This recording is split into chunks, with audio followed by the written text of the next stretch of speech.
সম্মানিত হাজিরিন, মিথ্যা বলা এটা মুনাফিকের আলামত। কিসের আলামত বলেন?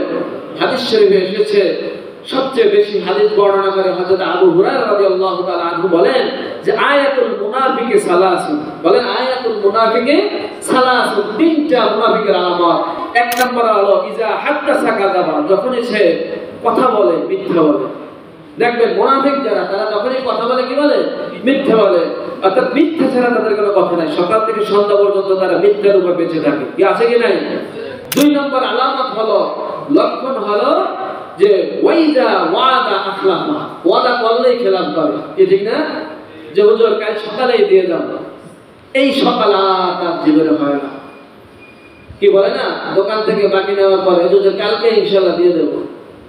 বা আপনার কাছে ধার নাই, আমার উস্তাদ বলতেন যে নেবার বেলায় দেবার কথা, আর দেবার বেলায় নানান কথা। বুঝছেন? নেবার বেলায় দেবার কথা, যে একবার বলে ভাই আমাকে 500 টাকা দেন, আমি আপনাকে কালকেই দিয়ে দেবো, কালকেই দিয়ে দেবো ইনশাআল্লাহ, কাল না বললে অবশ্যই দিই। মানে একবার বলে যে দেন, আর 5বার বলে যে দিয়ে দেবো, কিন্তু যখন দেবার সময় হয় তখন নানান কথা বলে। কি বলে ঠিক না?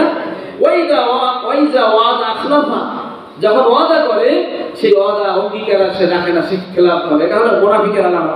কাদের আলামত? মুনাফিকের আলামত। আপনারা মিলাই নেবেন যে আপনাদের মধ্যে খাসলাত বা আলামত পাওয়া যায় কিনা। ওয়াইজা উতমিনা খানা, এবং আমানতের খেয়াল করে।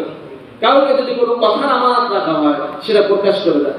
আজকে আপনি বন্ধু, কালকে আপনার সাথে কোনো ধরনের একটি শত্রুতা বা একটা মনোমালিন্য হয়েছে, সেই গোপন কথা যা বন্ধু বলেছিল সব মানুষের কাছে বলে দিলেন।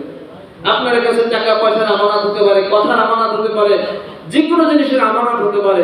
এটা বলার পরে পরবর্তীতে কি, যখন একটি শত্রুতা হয় বা একটু মনোমালিন্য হয়, সেটা মানুষের কাছে প্রকাশ করে দিয়ে তার ক্ষতি করা, এটা হলো মুনাফিকের আলামত। কাদের আলামত? এই আলামতগুলো আমাদের মধ্যে আছে কি নাই? কি আছে না? কম বেশি আছে। আল্লাহ তাআলা যেন আমাদের এই আলামত থেকে দূরে থাকার তৌফিক দান করুন। কারণ ইন্নাল মুনাফিকিনা ফিদ-দারকিল আসফালি মিনান নার, নিশ্চয়ই মুনাফিক জাহান্নামের সবচেয়ে নিচে থাকবে। কাফেরের চেয়েও মুনাফিক খারাপ। কথা বলছেন? মুনাফিক কিন্তু মসজিদেও আসবে, মন্দিরেও যাবে।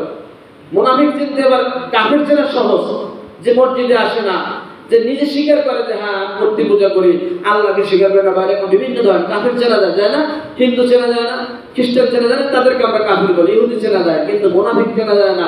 তাদের লম্বা দাড়ি থাকবে, টুপি থাকবে, পাঞ্জাবি থাকবে, মসজিদে আসবে, মন্দিরে যাবে। যখন তারা মুসলমানদের দলে আসবে বলবে আমরা তোমাদের সাথে আছি, কিন্তু সামাজিক প্রতিপত্তির কারণে, সামাজিক অবস্থার কারণে ওই দলে থাকতে হয়, তাহলে বিট বাঁচানো যাবে না। কি এরকম আছে না? নাই বলেন? এগুলো হলো মুনাফিক, মুনাফিকের আলামত। তারা উভয় দলে থাকে। এজন্য এই মুনাফিক থেকে আমাদেরকে বেঁচে থাকতে হবে।